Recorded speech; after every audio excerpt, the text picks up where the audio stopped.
ഞാൻ കരുതി ഇന്നലത്തെ പോലെ നീ ഇന്നും വെള്ളം വയ്ക്കാൻ മറന്നിട്ടുണ്ടാവുന്നു. തൊട്ടപ്പുറത്ത് പൈപ്പുണ്ടല്ലോ, അതിൽ കാലെഴുതി കയറിയ പോരെ.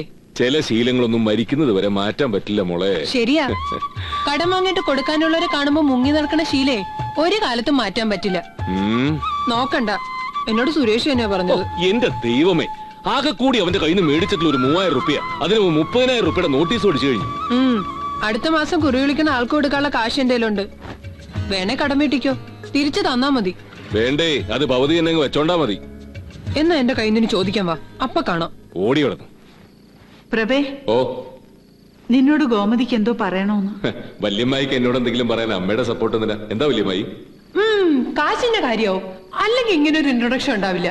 ആണെങ്കിൽ തന്നെ നിനക്ക് എന്താണ് ഇത്ര വലിയ ഛേദം? എന്റെ പ്രഭയോട് ചോദിക്കാനേ എനിക്കറിയാൻ സമ്മതമൊന്നും വേണ്ട. മോനെ പ്രഭാകര, എനിക്കൊരു 25,000 രൂപ വേണം.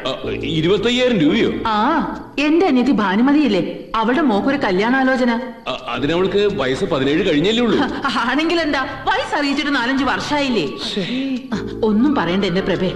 +2 പഠിക്കുന്ന പെണ്ണെ സ്കൂളിൽ പോണ ബസ്സിലെ ഡ്രൈവറായിട്ട് അങ്ങ് പ്രേമത്തിലായി. രാത്രിക്ക് രാത്രി ഒളിച്ചോടാൻ പോയ പെണ്ണിനെ ഭാഗ്യത്തിന് നമ്മുടെ ഭാനുമതി കണ്ടത്. അവന്റെ കൂടെ ജീവിക്കാൻ സമ്മതിച്ചില്ലെങ്കിൽ തൂങ്ങി ചാവുന്ന ഒറ്റ വാശിയില്ല പെണ്ണ്. അവസാനം ഇപ്പൊ അടുത്തതിന്റെ പിന്നത്താഴ്ച അതങ്ങ് നടത്തി കൊടുക്കാന്ന് അവരങ്ങ് തീരുമാനിച്ചു. ഇപ്പോഴേ ഭാനുമതി എന്നെ വിളിച്ച് നെഞ്ചു തടി നിലവിളി. ഒരു പെണ്ണിനെ എങ്ങനെ അയച്ച് വെറുതെ ഇറക്കി വിടുകയെന്ന് അവൾ എന്നോട് ചോദിക്കുന്നേ. അവളുടെ ദണ്ണം കേട്ടപ്പോ പ്രഭാകരൻ വരട്ടെ, ഒരു 25,000 എങ്കിലും വാങ്ങി തരാമെന്ന് ഞാൻ പറഞ്ഞു പോയി. എന്റെ പൊന്നു പ്രഭാകര, നീ എനിക്ക് ഇത് എങ്ങനെയെങ്കിലും ഉണ്ടാക്കി തരണം. അത് പിന്നെ അമ്മായി, ഞാൻ ഒരു മുഴുക്കൂടി എന്റെ ഭാര്യയെ പോയതുകൊണ്ടല്ലേ ഭഗവാന് എനിക്ക് എന്റെ കൂടപ്പറപ്പിന് വേണ്ടി ഇങ്ങനെ ഇറക്കേണ്ടി വന്നത്. ഓ, ഇനി അലറി വിളിച്ച് നാട്ടുകാരെ കേൾപ്പിക്കണ്ട. 2 ആഴ്ച കഴിഞ്ഞല്ലേ കല്യാണം. നോക്കട്ടെ, സംഘടിപ്പിക്കാം.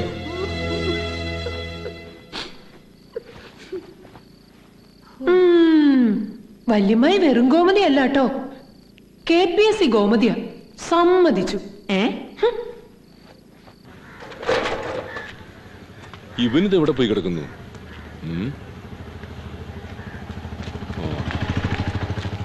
അതെ, കട അവിടെ മലർക്ക തുറന്നിട്ടിട്ട് നീ ഇവിടെ വന്ന് സൊറ പറഞ്ഞിരിക്കുക. ആരെങ്കിലും അതിനകത്തേക്ക് കയറി പോയാൽ പോലും അറിയില്ലല്ലോ. പിന്നെ 2 സൈഡിലും കാവലത്താണെന്താ സ്വർണ്ണക്കട.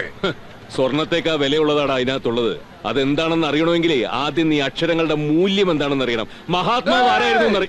ഞാൻ ചോദിക്കട്ടെ, ഈ PK പ്രഭാകരൻ എഴുതിയ ഗാന്ധിജിയെ അടുത്തറിയുക എന്ന പുസ്തകത്തിന്റെ 5000-ഓളം കോപ്പികൾ ആ കടയിൽ കെടാച്ചടക്കായി കെട്ടിക്കിടക്കുന്നു. എന്താ ചെലവാകാത്തെ? അതിന്റെ കാരണം എന്താണെന്ന് നാട്ടുകാർക്ക് കാശിന്റെ മൂല്യം അറിയാവുന്നതുകൊണ്ട്. എന്തായാലും സ്വർണ്ണക്കടയേക്കാൾ മൂല്യം ഈ കട നോക്കാൻ പ്രഭാകരൻ വേറെ ആളെ നോക്ക്. ഇപ്പെന്താ അങ്ങനെ തോന്നാൻ? 3-4 മാസം ശമ്പളം കിട്ടിയിട്ട് സുശീല കഴിഞ്ഞാൽ പിന്നെ എന്റെ ഏക വീക്ക്നെസ് കാശ. അത് കിട്ടാൻ ഞാൻ എന്ത് ചെയ്യും? നമ്മുടെ ഇലക്ഷന് റിസൾട്ട് വന്നാ പിന്നെ ഞാൻ ആരാ മോനെ? ഈ പഞ്ചായത്തിന്റെ മെമ്പർ. അപ്പൊ പിന്നെ നീയോ ഈ നാട്ടിലെ ഒരേ ഒരു ബുക്ക് സ്റ്റോളിന്റെ MD. അപ്പോഴോ അതിനെ PK പ്രഭാകരൻ ദണ്ഡിയാത്ര വീണ്ടും നടത്തണം. കഴിഞ്ഞ പഞ്ചായത്ത് ഇലക്ഷൻ താന് തന്നെയല്ലേ പറഞ്ഞത്? എന്നിട്ടെന്തായി? തോറ്റു തൊപ്പിട്ടില്ലേ? ഇത്തവണ കെട്ടിവെച്ച കാശ് പോലും കിട്ടില്ല. നോക്കി നമുക്ക് കാണാടോ. ഒരിക്കലും ഈ നാട്ടുകാർക്ക് ഒരു അബദ്ധം പറ്റി, പക്ഷെ ഇനി അതുണ്ടാവില്ല. അവറാന് വേണ്ടി ബ്രോക്കർ പണിക്ക് നടന്ന താനൊക്കെ ഇപ്പൊ അയാളുടെ പാർട്ടിക്കാരനായിരിക്കാം. പക്ഷെ അതുകൊണ്ടൊന്നും ചെയ്ത അഴിമതിയുടെ കണക്കുകളൊന്നും പുറത്തു വരാതിരിക്കില്ല മക്കളെ. തെളിവ് സഹിതം വലിച്ചു കയറി പുറത്തിടും ഈ പ്രഭാകരൻ. മോഹൻദാസ് കരംചന്ദ് ഗാന്ധിയാണ്. സത്യം സത്യം സത്യം. അഴിമതി നടത്തുക എന്നുള്ളത് എന്റെ ജന്മവാസനയാ. അപ്പനപ്പൂപ്പന്മാരായിട്ട് കിട്ടിയിട്ടുള്ളതാ.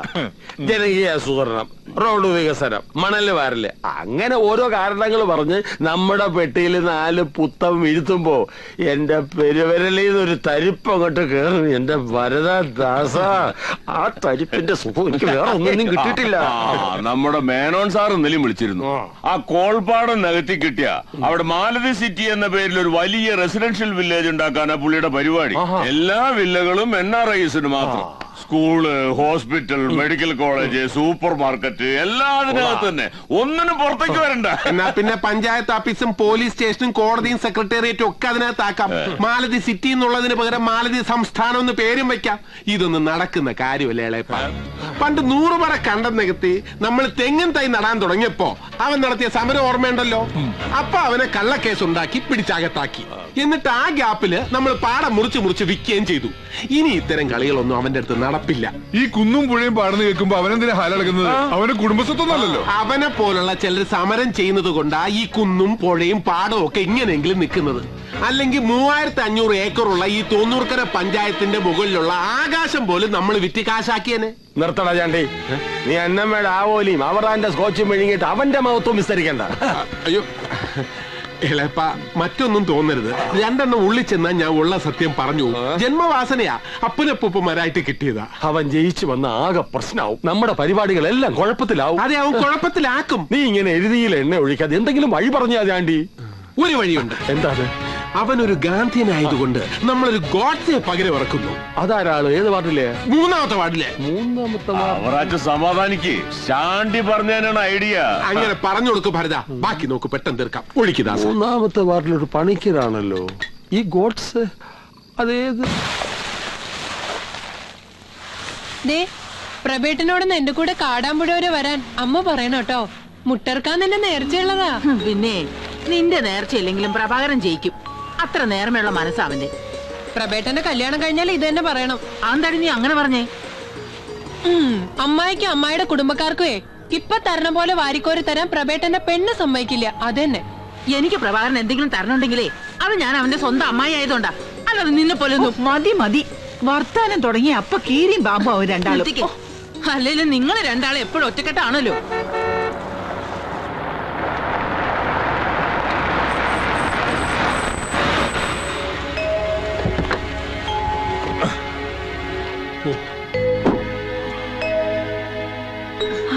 ഈശ്വര, രാമകൃഷ്ണനല്ലേ ഇത്?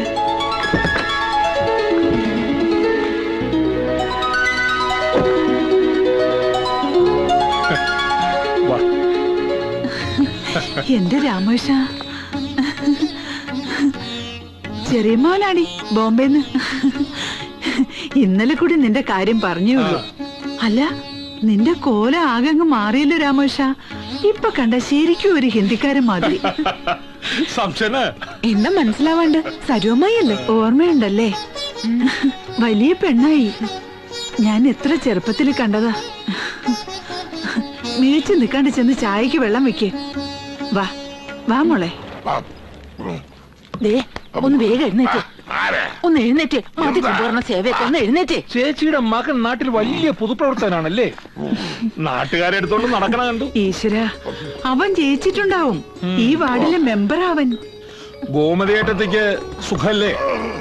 കേറി കിടക്കാൻ ഇങ്ങനെ ഒരു സ്ഥലം ഉള്ളോണ്ട് ആ കഷ്ടപ്പാടില്ലെന്ന് പറയാം. എത്ര കാലമെന്ന് വെച്ചിട്ട് അന്യനാട്ടിൽ കഴിയാ. അതുകൊണ്ട് ബോംബെയിലെ സകല ബിസിനസ്സും ഞാൻ അവസാനിപ്പിച്ചു. ഇനിയുള്ള കാലം ഇവിടെയാ, ഈ വീട്ടിൽ. എത്രയായാലും സ്വന്തം നാടും വീടും തന്നെയാ വലുത്. അതിപ്പോഴെങ്കിലും മനസ്സിലായല്ലോ അല്ലേ മോളെ?